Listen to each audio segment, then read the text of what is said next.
네, 안녕하세요. 참여연대 조세재정개혁센터 박용대 소장입니다. 대통령실 이전과 관련한 의사결정은 선후가 많이 바뀐 것 같습니다. 대통령실, 대통령 관저의 이전은 매우 중요한 의사결정입니다. 그래서 이전의 필요성, 이전에 따른 문제점, 이전의 장단점, 만약 이전한다면 어느 곳이 더 적절한지 등에 관해 충분히 검토하고 의사결정이 이루어졌어야 합니다. 대통령실 집무실과 관저는 현 임기의 대통령만이 사용하는 시설은 아닐 것입니다. 대통령제 국가에서 국가의사결정의 중시적 기관이 되는 집무실과 관저인 것입니다.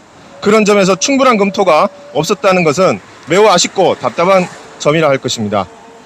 이전 비용도 마찬가지입니다. 이전 비용이 얼마가 드는지도 매우 중요하게 검토되어야 할 사안입니다. 이전할 필요성이 있다고 하더라도 이전 비용의 상당성, 적절성을 따져서 지금 시기에 이전하는 것이 필요한지, 시차를 두고 이전하는 것이 적절한지, 보다 적정하고 합리적인 비용은 얼마이고 어떻게 하면 실용성 있는 비용으로 높은 효율성과 필요성을 가져올지, 그 방법은 무엇인지에 관해서 정말로 머리를 맞대고 면밀히 검토한 후 의사결정을 하는 것이 필요하지 않았나 하는 생각입니다. 그런 충분한 검토 없이 대통령실 이전이 결정되다 보니 비용 지출에 대한 의혹도 계속해서 늘어나고 있는 실정입니다. 대통령실은 애초 이전 결정을 할 때 국민들에게 설명하기를 이전 비용이 496억 원이라고 하였습니다. 국방부를 인근 합참청사로 이전하는 비용 118억 원, 국방부 청사 리모델링 비용 252억 원, 경호처 이사 비용 99억 원, 한남동 공관 리모델링과 경호시설 비용 25억 원 등이 그것입니다. 이렇게 496억 원으로 이전만 하면 청와대를 국민들에게 돌려주겠다라고 이야기를 한 겁니다. 국민들은 그렇게 믿었습니다. 그런데 그 비용은 계속해서 증가하고 있습니다.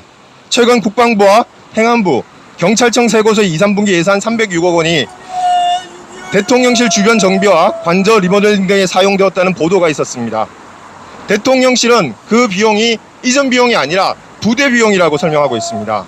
그러면 부대 비용은 이전 비용이 아닌 건가요?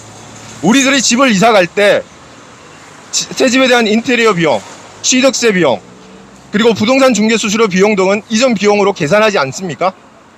이전으로 발생할 수밖에 없는 비용을 이전 비용이 아니라고 하는 설명은 참으로 궁색하기 짝이 없습니다. 애초 대통령실 이전을 결정하면서 부대 비용을 고려하지 않았다는 설명도 참으로 납득하기 힘듭니다. 그런 점에서 이전 비용을 축소해서 국민들에게 설명한 것은 아닌지 하는 의혹이 제기됩니다.